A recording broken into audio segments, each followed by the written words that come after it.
I remember being woken up early in the morning by a hellacious barking. It was 2009, 3 days before Halloween, a time when the boundaries between the living and the dead become blurred. Stephanie Poore said the dogs next door were going crazy. And they were upset, and it was loud. What'd you think to yourself when you were lying in bed listening to that? Something was going on over there, and I wanted to get some more sleep, and I was going to have words with Mark. Mark was Mark Stover, Stephanie's next-door neighbor and her boss. Stephanie was a dog trainer at Mark's facility in Anacortes, Washington, an island community about 80 miles north of Seattle. He had built a successful business working with the dogs of the rich and famous, and had earned the nickname the Dog Whisperer of the Pacific Northwest.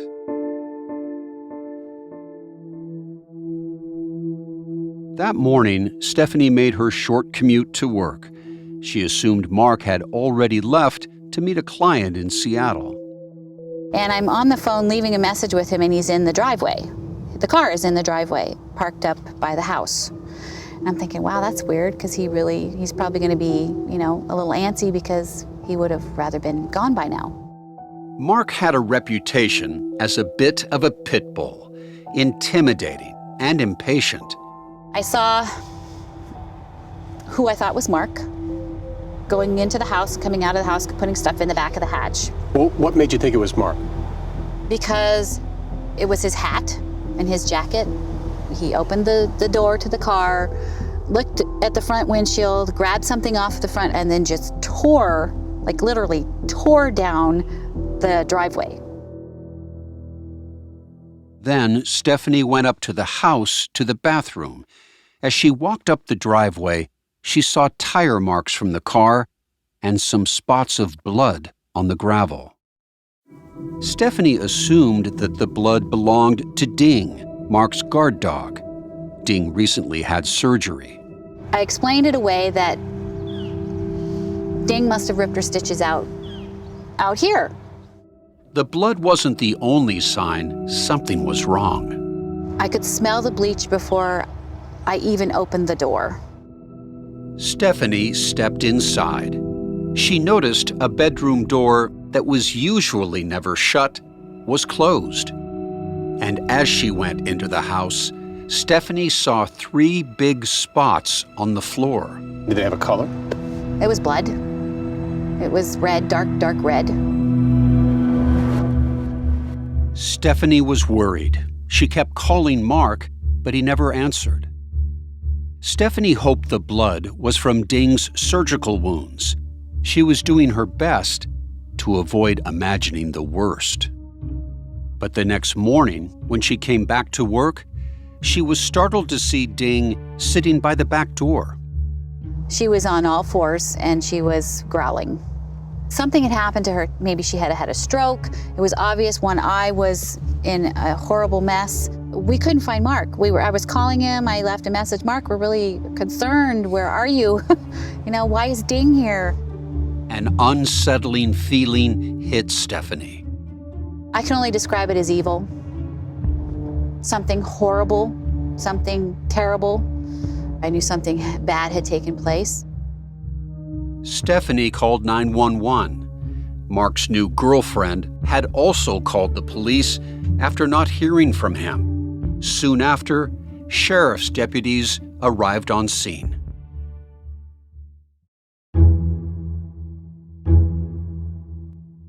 Investigators believed the bleach, the blood, and Mark's vanishing act all added up to one inescapable conclusion. It was a cold-blooded murder. But detectives had no idea they were about to step into a hall of mirrors where nothing was as it seemed. I've never seen in my career a case that has as many twists and turns and mysteries as this case with Mark Stover. They soon discovered a story tangled in obsession. We don't have the truth yet. We have some of the truth, but we don't have all of it. But who was the hunter and who was the hunted? I'm Peter Van Sant. From 48 Hours, this is Trained to Kill: The Dog Trainer, the Heiress, and the Bodyguard. Episode 1, Puppy Love.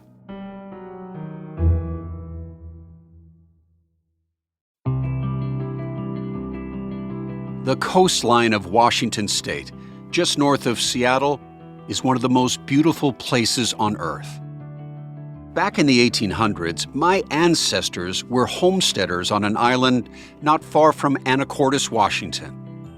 It's gone now, but one of my great-greats even had a small apple orchard on Orcas Island. Anacortes is the gateway to the San Juan Islands, where ferry boats depart to these wooded jewels. I go hiking, swimming, and fishing for Dungeness crabs, and have always considered the small harbor towns here my gateway into tranquility and peace. That's why I was stunned when 48 Hours first got word about this murder. And then I learned that at the center of it all was a celebrity dog trainer. Mark was known as the dog whisperer of Anacortes and the dog trainer to the stars. That's Victoria Simmons, Mark Stover's younger sister. She said some of Mark's clients included Eddie Vedder from Pearl Jam, longtime Starbucks CEO Howard Schultz, and Seattle Mariner Ichiro Suzuki. I believe he came to love all dogs, and no pedigree or fabulous pedigree, it didn't matter to him. He saw value in all of them and potential in all of them. Mark offered private training lessons. He could teach basic obedience, but his wealthiest clients wanted him to train their pets to become protection dogs. This is audio from a video of Mark training a dog. He's standing in what looks like a gravel driveway, wearing a dark raincoat and his trademark brown hat with a round brim. Show me the motion again with the stick. Well, this is the barrage. A handler releases the dog. The dog sprints and bites hard enough to lock onto Mark's leg, which is covered in padding, and a tug of war ensues between the growling dog and Mark.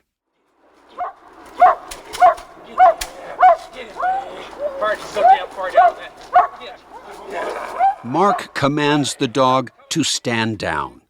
Right away, the dog lays on the ground looking straight ahead and awaits the next command. I just thought he was so incredibly interesting.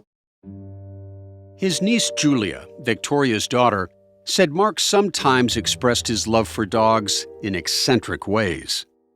You know, he has this beautiful Porsche 911 and a BMW, and then he has this car called the Dog-a-lack, the Cadillac.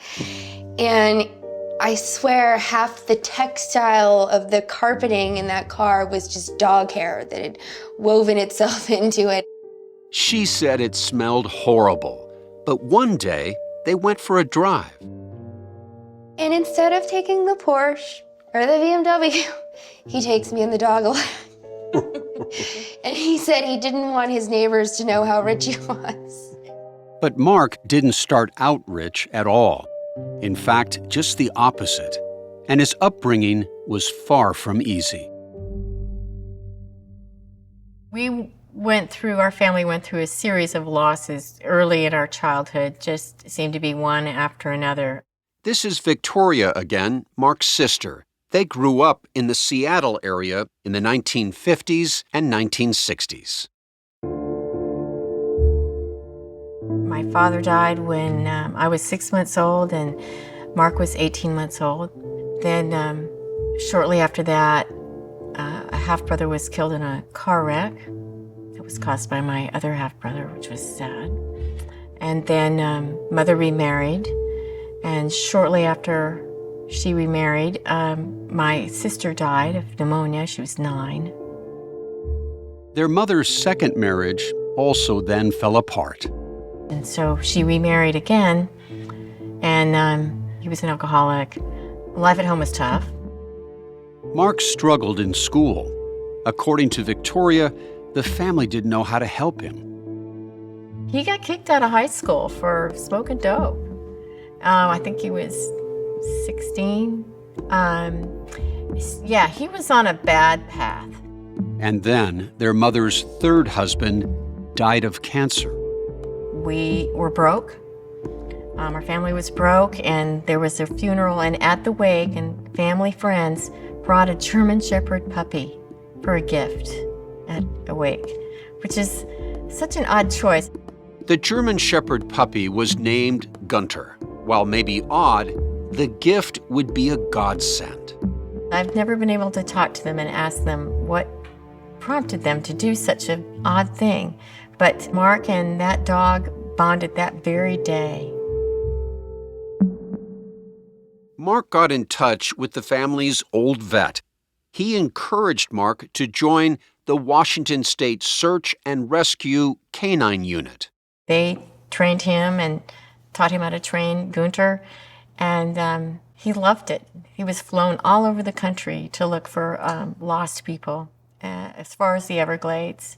And it gave meaning to his life, gave purpose to his life. That dog saved him. Mark eventually started to train dogs in private sessions where he'd go to people's homes. In a news article from 1981, Mark is described as a disciple of the famous behavioral psychologist B.F. Skinner. Skinner studied how rewards and punishment can condition behavior in humans. Mark applied that to dogs by training them with punishment and reward. He's told me that he was the first person to ever apply human psychology to dogs and to understanding the pack and how the pack works. Was your brother an innovator in the dog world? I believe he was. As for cats, Mark was once quoted saying that he didn't like cats because he wants something he can control. He added, "Dogs are easy to change. It's people that are hard to change. See, I can't put a choke chain around them."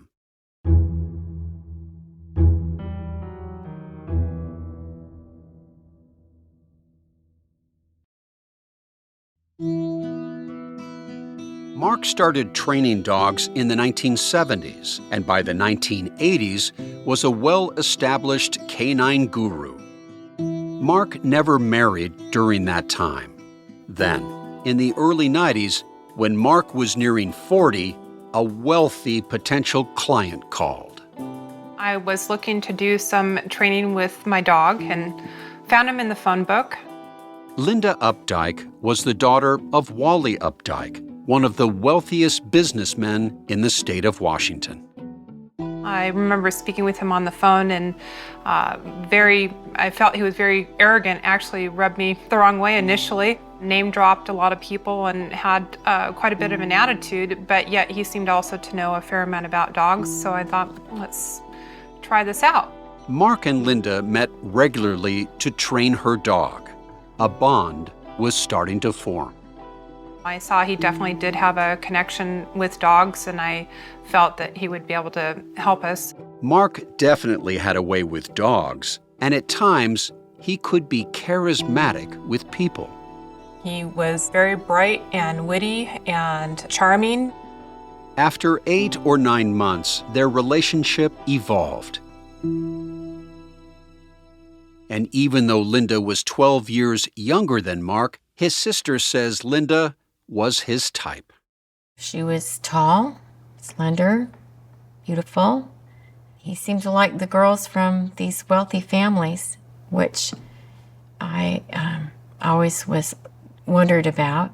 Just right down his alley. For one of their first dates, Mark asked her to go fishing.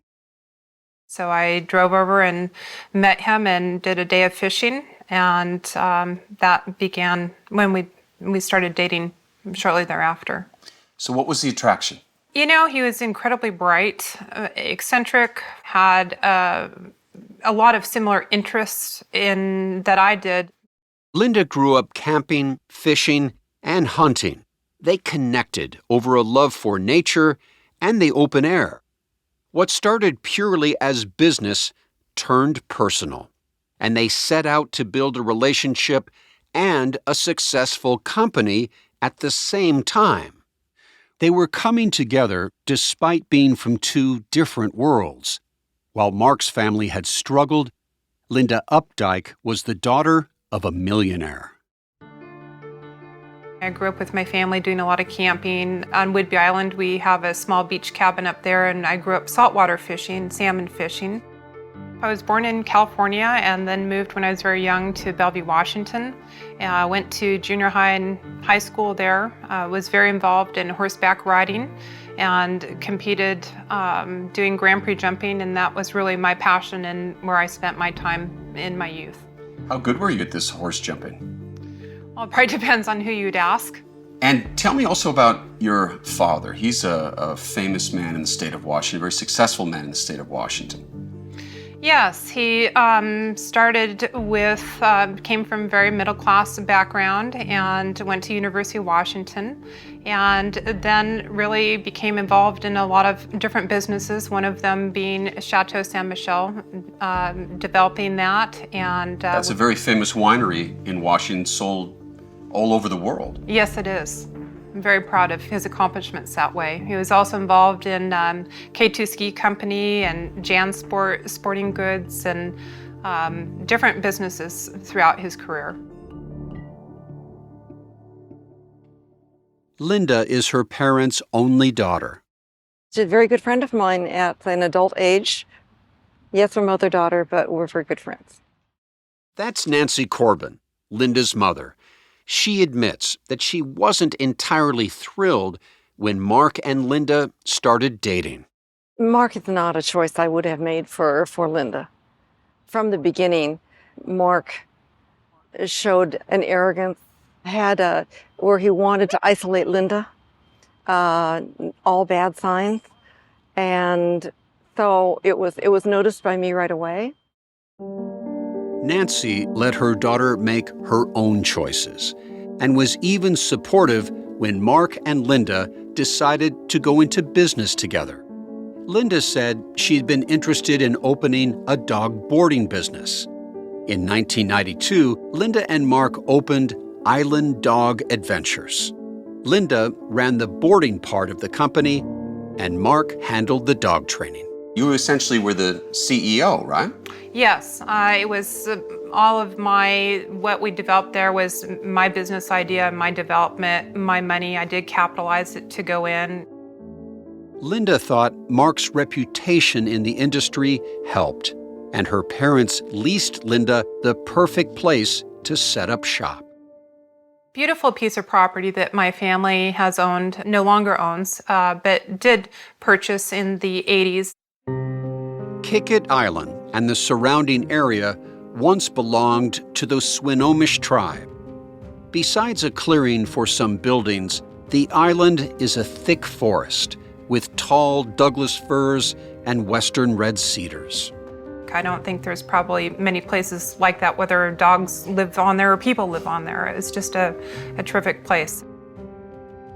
Their house was at the end of a long, narrow driveway that felt like you were almost entering Jurassic Park. The sprawling property filled with wildflowers, hills, and beaches made it seem otherworldly. Business started booming. Over time, Island Dog Adventures turned into $1 million operation.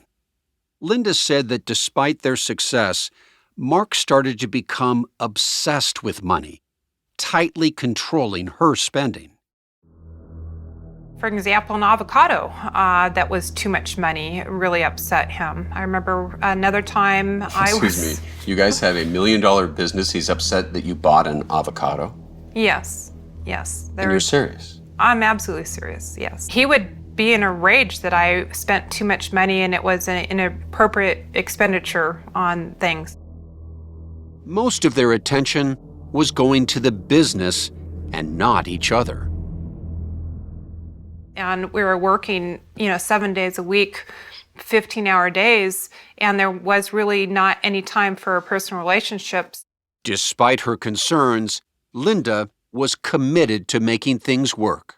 I just kept thinking that if I could reduce our workload, if we could make some changes and try to get more personal time, that the relationship could be salvageable and work. So we went through some counseling, and at that point in time, Mark did want to get married, and I, again, because of the commitment, said, okay.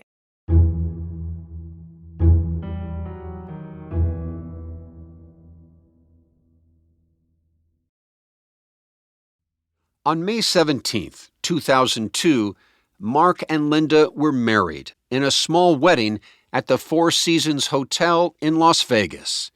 She was 38. He was 50. This is a picture from the wedding in Las Vegas, and this is Linda Opdycke. This is her mother, Nancy Corbin. Victoria, Mark's sister, showed me photos from the wedding. At this picture, he thinks he's at the beginning of a very happy phase in his life, and he's the beginning of a nightmare.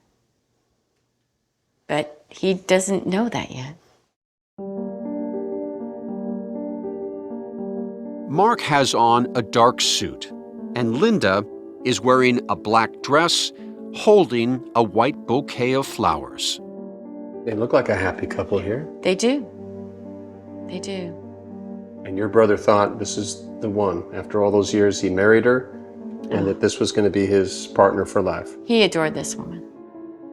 But Mark seemed different to Linda after the wedding. Things were fine for about 4 months after the marriage, and then it really started going south. What happened? What went wrong? I think my desires for truly a personal, loving marriage and relationship was something that he did not want to provide and could not provide. Linda wanted to move off the island, but she said Mark dug in his heels. He wanted to stay. Picket Island meant a lot to Mark because it had quite a prestige to it. Linda said she watched Mark's whole demeanor intensify. I saw him becoming more aggressive with people, for example, on the property that were trespassing, pulling guns on people and threatening them, being verbally aggressive and very threatening. According to Linda, Mark developed a reputation for threatening locals. He would even use his dogs to intimidate people. My experience with him was he was very unstable, and with that and his agitated state, and he had real highs and lows and rages that he dealt with, it was very concerning to me and what his reaction would be to something, how that would affect my safety. After nearly 14 years together, including 3 years of marriage, Linda decided that she couldn't do this anymore. I recognized that I was so unhappy, and I knew that I needed to leave the marriage, and I got a separation. She moved out of their home. Linda left the island that was owned by her family to start anew, set off on a new path alone. But she said Mark followed. He told me that he was listening to phone conversations and that he had been in my house and read my diaries, and just it was horrifying. It was chilling to me. Every single moment you're wondering when you walk out the door, is he going to be there? I know how he operated and his stalking abilities and hunting abilities. The fallout from their collapsed marriage started a nasty back and forth that would culminate in that bloody scene at Mark's house. This is war. This is goddamn war. You put my life enough. I really did feel that my life was in danger. Coming up on Trained to Kill, the dog trainer, the heiress, and the bodyguard.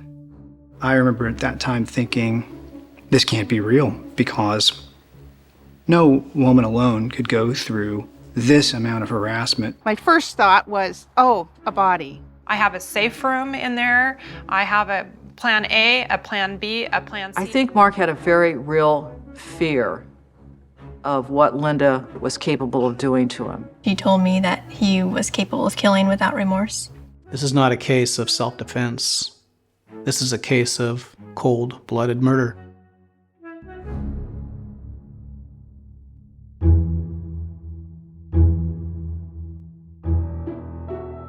From 48 Hours, this is Trained to Kill, the dog trainer, the heiress, and the bodyguard, produced by Sony Music Entertainment. I'm your host, Peter Van Sant. Judy Tigard is the executive producer of 48 Hours. Original reporting by 48 Hours producers Ryan Smith and Liza Finley. Jamie Benson is the senior producer for Paramount Audio, and Maura Waltz is the senior story editor. Recording assistance from Alan Pang and Reginald Bazile. Special thanks to Paramount Podcast Vice President Megan Marcus. It is written and produced by Alex Schumann. Stephanie Serrano is our editor. Our executive producer is Shira Morris. Our associate producer is Zoe Culkin. Theme and original music composed by Hansdale Shee. Cedric Wilson is our sound designer and mixed the episodes. We also use music from APM and Epidemic Sounds. Fendel Fulton is our fact checker. Our production manager is Tamika Balance-Kolasny. I'm Peter Van Sant. If you're enjoying the show, be sure to rate and review. It helps more people find it and hear our reporting. You can listen to Trained to Kill early and ad-free right now by subscribing to 48 Hours Plus on Apple Podcasts. Thanks for listening.